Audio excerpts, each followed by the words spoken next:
ডিগবৈত ভয়ংকৰ ঘটনা দুখন বাহনৰ মাজত প্ৰায় এঘণ্টা ধৰি আবদ্ধ এজন শ্ৰমিক কামত নিয়োজিত হৈ থকা অৱস্থাতে সংঘটিত হয় এই অঘটন আমি দৃশ্যাংশ আপোনালোকক এই মুহূৰ্তত দেখুৱাইছো এই ঘটনাত গুৰুতৰভাৱে আঘাত পায় নিখিল মুণ্ডা নামৰ শ্ৰমিকজনে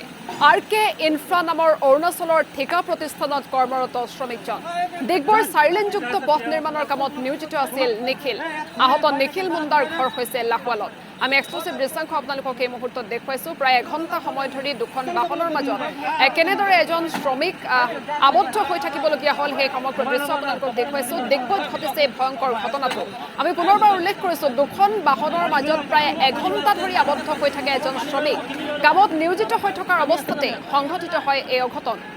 গুৰুতৰভাৱে আঘাত পায় নিখিল মুণ্ডা নামৰ শ্ৰমিকজনে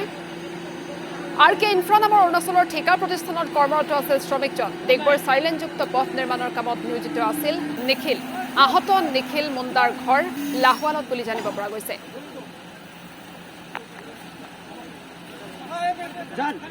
হেলমেট নাছিলে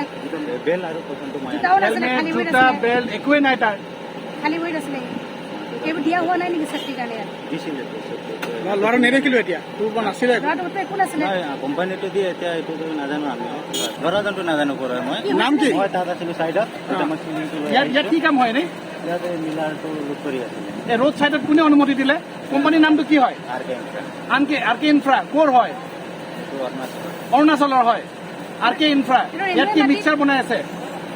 ৰেলৱে ফৰেষ্টে পাৰ্মিশ্যন দিছে নেকি মাল বনাবৰ কাৰণে এইটো ৰেলৱে মাটি কোনে হেৰি দিলে পাৰ্মিশ্যন